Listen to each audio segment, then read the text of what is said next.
who are you? Hey, my name is. Well, Oh Dan, no, I'm because gonna have to cut you off for a moment because I'm getting cold. Anyways, no, back to the topic at hand. Hello, my name is John Grifton, and this is my guest. His name is Daniel Eytle. Daniel. Tell me something about you, Dan. What are you? I have. What is Dan about? Well, I am a musician. I've been playing guitar for around 2 years, and I've been singing for about 14 years. Interesting. Interesting. So, Hmm. Dan, we know each other from Twitter. Uh, Yes. we've talked a bit. We've Hmm. had funny moments. We've had sad moments. We've had very inspirational Destructive moments moments. and destructive moments. We've had them all the emotions, Yep. everything going on. Uh, Yep. so tell me, Dan, right now, right at this moment, how are you feeling? I'm feeling good. Feeling good? Yes. Yep. And how is COVID for you? Um, it's pretty boring, but it's not that difficult for me because I'm a very introverted person anyway, so it's Ah, not really any different. you're an introverted person. So tell me, this introverted thing that you have going on, is there something regarding Dan that could maybe be misconstrued, misinterpreted often by others, and maybe they even judge you? Um, when it comes to new people, because I'm very like introverted and all that, I don't really open up straight away. So a lot of people think I'm very mysterious a lot of the time. Really? And is there something that you want to clear up? I'm not a mysterious person. I am actually very, very nice, and I don't have any secrets or anything to hide. And I'm people very think you open. do. Huh? People think you do. Yeah. Have they confronted you about it? Um, I think it was at like my mate's party. My mate Jacob and my mate Maisie. They kind of we were all kind of talking and getting to know each other even more than we know already, and they kind of like, "You're very mysterious," and they kind of brought it up, and I kind of Do had you to. sometimes take that as a compliment? Sometimes yes, sometimes no. In my experience, a lot of people think when they're called mysterious, that gives them the advantage of being able to be whoever they want them to be. Like they could like have a persona, a sort. Exactly. Right, right. Yeah. So, Dan, speaking of which, I'm very interested because you seem like a really cool dude, like who knows a lot of things in the same way of giving different vibes. Because Hmm. sometimes people, again, maybe misinterpret that you're wiser or maybe dumber or you know some things or maybe you don't know some things. And Yep. which makes me think, because I want to understand you more, what is one thing that Dan from today would want to say to a younger Dan? Oh, there's a lot I would say to Right, younger because I me. think over the years and even this year in particular, people have learned more about themselves because they've had more time with themselves. So I'm Yeah. I'm I'm guessing you as an introvert, as a person who's within himself and just by himself, you should have had more time to actually think about that. Yeah, well, the last like year I've been trying to get out more. So I think one of the main things I would try and tell my younger self is try and put yourself out there more, you know? Right. Be less of Try an and introvert. yeah, try and break out of it. And like also as well, I remember back when I was younger and I wasn't as good as like at singing. I remember a video got shared around and like I used to get really annoyed at it and like Ah. take it to heart. But looking back on it, I'm glad that video got out there because like it pushed me to improve and get better. And I feel like if I could talk to him, I'd be like, even if something as bad as that happens, kind of don't take it to heart and look at it and see what you can improve at. So Dan, do you know what kind of guests are the best guests? The guests that actually answer your next question in the previous question. You see, my Hmm. next question would have been, what is something you regretted but managed to turn into a positive? And you pretty much just told me that. Yeah. Yeah. And it's an amazing story. That is quite inspirational. And speaking of inspirationals, who are people who actually inspire you? People who inspire Figures me. or just anybody in your life at any point just doing or saying something that motivated you? I think, well, over the years, people who have inspired me have changed. So obviously my mum inspires me to do a lot of stuff because she's my mum and I share a lot of similarities to her. So that's kind of one figure in my life who has pushed me to carry on doing what I need to do Right. in life. But like just like famous figures who have like really inspired me. Like when it comes to the music side, Michael Jackson Ooh, inspired me a lot, good you know, choice. in performing, you know, like Freddie Mercury's also done that as well. Awesome. Where it's like, okay, to be, you know, like the focus on stage, you need to put on this persona and like you got to entice people and kind of suck them in and make them only focus on you. Right. Have a And presence in a way. yeah, have a presence where it makes people go like, oh, that's Dan, you know? That's the leader of the band. That is the Yeah, singer. That is the person I should be watching and listening to. yeah, For one day, for and you, Dan, to become an inspiration for somebody else. yeah, exactly. Right. And I hope that does happen because that would be surreal. Well, Dan, personally, from what I know about you and further now learning more about you, I can tell personally that if you one day manage to do something like that, you will Hmm, absolutely for sure have people who will be inspired by you. Because I'm yeah, sure now, even whenever you say something, slightly bit, you are inspiring people, even without noticing. hopefully. I am curious though. You said there's some people who inspired you, but they have changed. Yeah. What do you? Um. So when it came, obviously I'm big into my music, but I'm also big into my film. Right. When I was younger, I also like my inspirations of film were always like Christopher Nolan or Sam Raimi. But as I've grown older, obviously my knowledge in film has grown and changed over the years, and I've been introduced to a lot more directors and everything. So my kind of view has like changed and I've kind of been like, oh, Martin Scorsese inspires me in, crime films and I can take inspiration from that.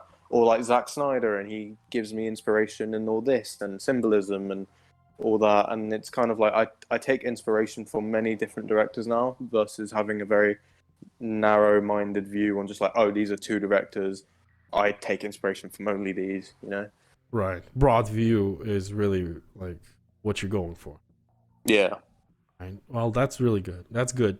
It is good to be able to listen to different corners with different opinions because a lot of the time people focus on one thing and aren't willing to listen to other people from different places who might Yeah. actually inspire you even though they're not in the same subject as you. And Mm. that is really good because you'll be surprised and in a way maybe improve as a human being. Yeah. Speaking of, you said about your film. What are some plans that you set for yourself in 2020 that maybe you're making some progress in 2021? Well, obviously I'm still in college, so recently, well, the past year, we've been doing coursework and we've kind of been trying to get that down so the teachers can get, our final grades and put everything together so we actually can do well. Um, we were tasked with creating a film script, a screenplay, the first few Ooh, pages, and or we could create a 2-minute short film.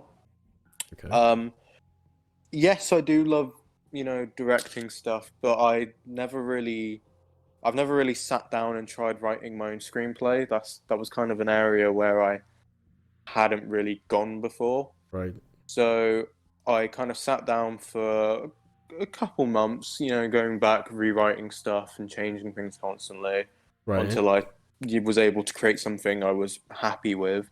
Even if it was just the first few pages or something. And people don't realize that actually there's a huge difference, and it. This I would give a perfect example of Ben Affleck with his Batman movie. Like, dude wanted to direct a Batman film, but then having to sit down and write it. Well, it's a Yeah, whole different beast because it's Yeah. not just directing yourself or like directing a scene. You have to write it, make sure it fits, and then you Yeah. have other people like on your ass about it. So yeah, that Yeah. just people don't realize that. Yeah. It's a very difficult process, especially when like, because you have to. The problem with like for me with screenplays is that you have to describe so much in the scene so it makes sense, Hmm. and and it's like you got to think, okay, how's this? What's going on in the background? What's going on with these guys? Like you can't just have it where it's like, I think when I first started out writing it, before I went back and changed it and added so much detail, it was like my character, shot someone, and then they like all the kind of um, men, in the area kind of stopped, and I didn't really add much detail into it. It's like, why did they stop? What made them shocked and all this stuff? And then I went back and added details to where it made more sense, and I Right, was it's just able to. never the first draft that's the best. You always have to revisit and do revisions in a way. Yeah, Right, because it's never like you never can be that cocky. We go, okay, I wrote it. Well, how many times? One time, and we're done. yeah, That's how y- bad movies are made. yeah. Yeah, That's how a and Michael Bay movie is made. but honestly, like, talk shit about Michael Bay, but his visuals are quite dope. Like Oh yeah, they no, were way ahead of his time. Like whenever like yeah, so yeah, it's that's exactly what like that's a good point. Is there's some very talented people who suffer because they don't know how to execute one of the two things. Directing, yeah, great, but screenwriting, it's not for everybody. It's not for no, everybody. Speaking of yeah. which, Dan, I am really interested in hearing what else you got coming along this year. Well, at the moment for this year, I've not really got any plans, but I want to try writing another screenplay. But instead of it just being a few pages, I want to kind of, I, I want to write a certain amount to the point where it's like it's kind of picking up and building to be a full story instead of just like the first few pages of a story where it doesn't really lead anywhere. Ah, okay, and you're not rushing it, No, I'm not rushing right? it. That's the best type of story, not rushed. Yeah. So Dan, I don't think I've asked you this before, but it's a question that I think I should be asking every single one person that I have on here. It's what are three things that I don't know about Dan that might surprise me? Oh, three things. Well, for starters, I have seven siblings. Wow, So that, yeah, indeed, surprised I am. yeah. So I've got three biological, two stepsisters, and then two half sisters. Wow, Yeah, extensive family. very very big family. That's good, man. Yeah. Also in my family, my grandparents used to work for the BBC, which is like the UK's like top Yes. television, Wow. you know, area. They used to work there back in the 60s, I think. Yeah, Most likely. yeah, definitely. Um, That's so that was just a real time. And then one of my uncles, who's sadly been not with us for over a decade or so.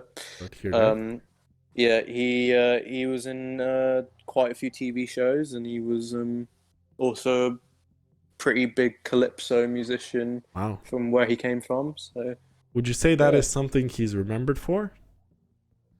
I would say his character in EastEnders from that period, I feel like he is a remembered character because he was pretty pivotal. Oh, he was in his standards. Nice.